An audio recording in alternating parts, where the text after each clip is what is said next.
So the pendulum seems to have swung back, and recent polls, a couple days later, suggest that Doug Ford's Progressive Conservatives may actually win as many as 69 seats in Ontario, which would give them the majority on the 7th.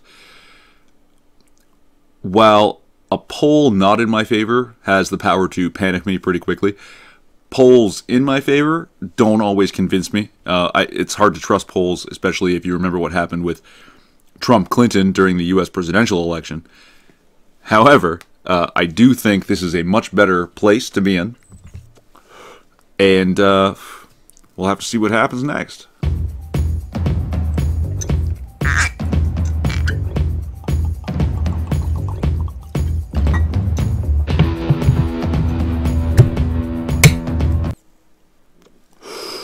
The leader of the Ontario NDPs, Andrea Horwath, may have actually shot herself in the foot the other day when she basically stuck her nose into Doug Ford's personal life, trying to, to smear him a little bit and down talk him to the public.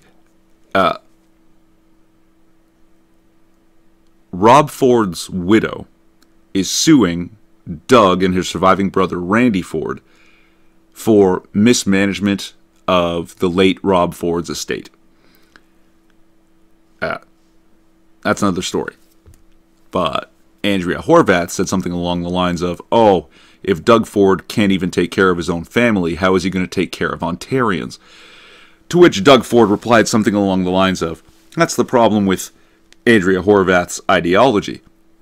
The people of Ontario don't need anyone to take care of them. And we don't, right? We need someone to count beans while we go about our business trying to, be mildly successful. Just take care of the garbage while we go to our jobs and take care of our own self and families and people. But more than that, the response to this coming to public at this exact moment, right, just a few days before the election, Doug Ford's response was all about basically Rob Ford's kids. I think they're adults now, technically, but yeah, that's what he cares about. And apparently for a lot of people, it humanized him very deeply. Wow, Andrea Horwath just looks like an asshole for going at his personal life and his late brother.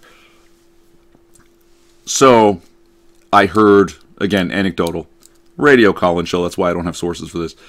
A lot of people calling in and saying, yeah, I was voting Horwath until I heard that, and now I'm voting Ford. So that could explain some of the shift in the polls again.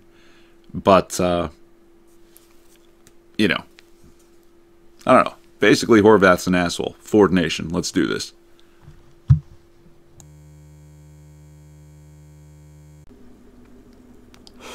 Something else I wanted to touch on. Andrea Horwath said something about Ontario and Ontarians having a moral obligation to declare Ontario a sanctuary province. And I gotta call complete bullshit on that. It just seems that she doesn't understand that we already have moral obligations to, say, tax-paying residents of Ontario, to legal immigrants to Ontario, and to proper asylum seekers in Ontario, all of whom will end up footing the bill for the costs of the sanctuary province, which would extend the gold-plated healthcare system, welfare, other services to illegal immigrants without asking them for ID. It seems she thinks we don't have a moral obligation to our homeless people, whose shelters we've already filled with illegal immigrants that have come from Roxham Road in Quebec. We never have enough beds for homeless in Toronto. Homeless die of exposure every winter, and now those numbers are going to skyrocket because we've taken up all of their beds. We even have some of these unprocessed illegal immigrants are in community centers and even dormitories, college and university dormitories.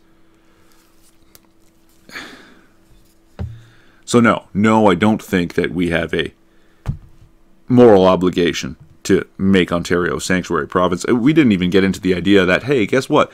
People from MS-13 could be sneaking across the border and getting free services that even some Ontario residents don't get, and just sneaking in and getting lost here. Forget about that. We don't even have to go there to determine that, no, this is not a moral obligation, and the entire thing is fucking bullshit. Goddamn, hashtag never Horwath, Christ. Relevant links to shit I said in the description? Maybe.